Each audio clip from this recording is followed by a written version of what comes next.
Vi står på vippen til en ny energipolitisk tidsalder.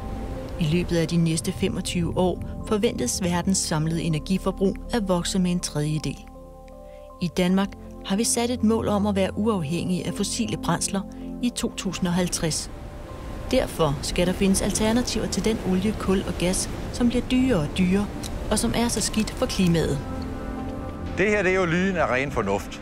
Og her på Lolland, hvor vi laver 4 gange mere el, end vi selv bruger, der kommer det primært fra vindmøller. For vind har vi nok af, og plads har vi også nok af. Vi skal have energien i banken, vi skal have den lagret, og hvis vi ikke kan lagre den, så er den altså ingenting værd. Så er vi altså nødt til at give penge for at komme af med den. Der er altså 2 muligheder her.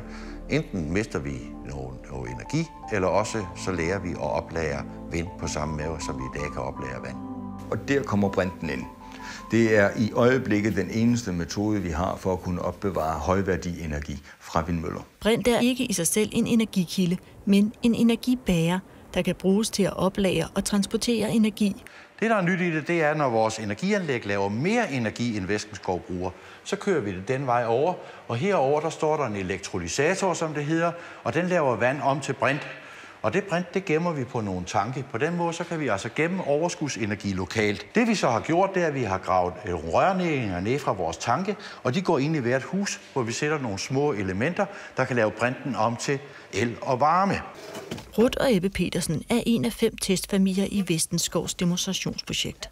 De har været med i de 2 første faser, og i dag skal de have installeret et 3. generations mikrokraft-varmeanlæg i deres bryggers. Drømmen er i øjeblikket, at hovedparten af energien, både til varme og el, kommer fra vindmøller. Det vil sige, at alle kraftværkerne forsvinder. Det vil sige, hvor er kraftværkerne så henne? Alle kraftværkerne, de er ude i folks egne hjem. Det bliver spændende at se, om ikke at det gør det. Fedt. Om ikke vi kan få det til at virke lidt bedre end det første anlæg, vi lavede. Ja, det var ikke så godt. Ja, det var da meget godt anlæg. Det virker bare ikke. For Ruth og Ebbe har det at være med i et demonstrationsprojekt og teste prototyper på mikrokraft-varmeanlæg budt på en del slinger i valsen.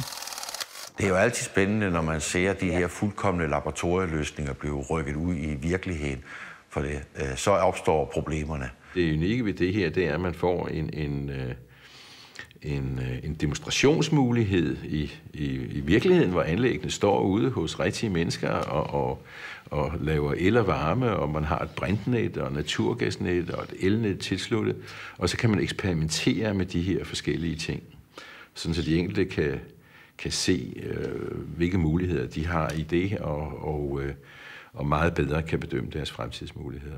Kurt og Britta har allerede i nogle måneder haft det samme 3. generationsanlæg stående, som Ruth og Ebbe nu er ved at få installeret. Og det er jo så vores nye anlæg, der blev skiftet ud her for cirka 3 måneder siden. Og det kører perfekt. Masser af gode forskningsresultater, de er gået tabt, ved man ikke har kunne bære dem ind i den næste fase, demonstrationen. Fordi hvis du ikke har demonstrationen, vil industrien overhovedet ikke være interesseret i det. I hele Danmark der er der mellem 360 og 400.000 huse, som er potentielt modtager af den her teknologi. Så der er et meget, meget stort hjemmemarked, og der er selvfølgelig et kæmpestort verdensmarked, der ligger bagved. Det vil brede sig over alt det her. Og det vil blive en meget stor ting for industrien. Det vil blive en meget stor ting for forskerne herhjemme, og blive ved med at udvikle stadig bedre. Der er rum til forbedring.